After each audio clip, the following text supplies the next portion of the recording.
Big pass வீட்டின் 8வது நாளில் ஹவுஸ்மேட்ஸ் அனைவரும் இருவரை எலிமினேஷனுக்கு நாமினேட் செய்யும்படி பிக் பாஸ் ரூல்ஸில் சொல்லப்பட்டது. வீடியோக்குள்ள போறதுக்கு முன்னாடி பூத கண்ணாடி சேனலை சப்ஸ்கிரைப் பண்ணாம இருந்தா சப்ஸ்கிரைப் பண்ணுங்க. மறக்காம பெல் பட்டனையும் அழுத்துங்க.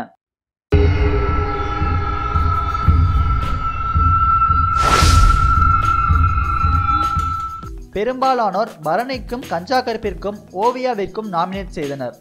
சக்தி, ஸ்னேகன், ஆர்த்தி, காயத்ரி இவர்கள் 4 பேரை யாரும் நாமினேட் செய்யவில்லை. ஆனால் யாருமே எதிர்பார்க்காதது கணேஷும் ஆரவும் நாமினேட் ஆனதுதான். இந்த பிக் பாஸ் வீட்டின் ஹவுஸ்மேட்ஸ் 13 பேரில் அதிகப்படியாக சரியாக நடந்து கொள்வது ஆரவ் மற்றும் கணேஷ் வெங்கட்ராமன் தான். இப்படி இருக்கையில் குண்டு ஆர்த்தி கணேசையும் ஆரவையும் எலிமினேட் செய்ய சொல்லி பிக் பாஸிடம் நாமினேட் செய்தது அதிர்ச்சியை ஏற்படுத்தியுள்ளது. அதற்கு ஆர்த்தி கூறிய காரணம், கணேஷ் எல்லாருடைய ஒப்பீனியன் கேட்டுக்கிட்டாலும் அவருடைய இன்வால்மெண்ட் குறைவாதான் இருக்காம்.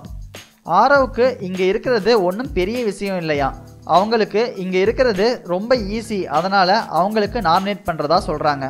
ஒருத்தர் நான் எதையும் மிஸ் பண்ணலன்னு சொன்ன காரணத்துக்காக எலிமினேட் பண்ணுங்கன்னு ஆர்த்தி சொல்றாங்க. யாருக்குமே இவங்க 2 பேர் மேல குறை இல்லாதது ஆர்த்திக்கு பிடிக்கல போல. இந்த பிக் பாஸ் ஷோ தொடங்கி 2 நாள்ல கணேஷ் வெங்கட்ராமன் இல்லைன்னா ஆரவ் இவங்க 2 பேர்ல யாராவது ஒருத்தர் தான் கண்டிப்பா இந்த ஷோவை வின் பண்ண போறாங்கன்னு நமக்கு தெரிஞ்சதுதான். இதை நல்லா புரிஞ்சுக்கிட்ட ஆர்த்தி இவங்க இருந்தா நம்மளால வின் பண்ண முடியாதுங்கிறதுக்காக இவங்க 2 பேர்த்தையும் எலிமினேட் பண்றதுக்காக சூச்சமும் பண்றாங்க.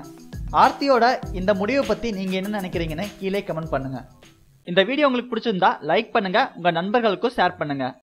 மேலும் இது மாதிரியான சுவாரஸ்யமான தகவல்களுக்கு பூத கண்ணாடி சேனலை சப்ஸ்கிரைப் பண்ணுங்க.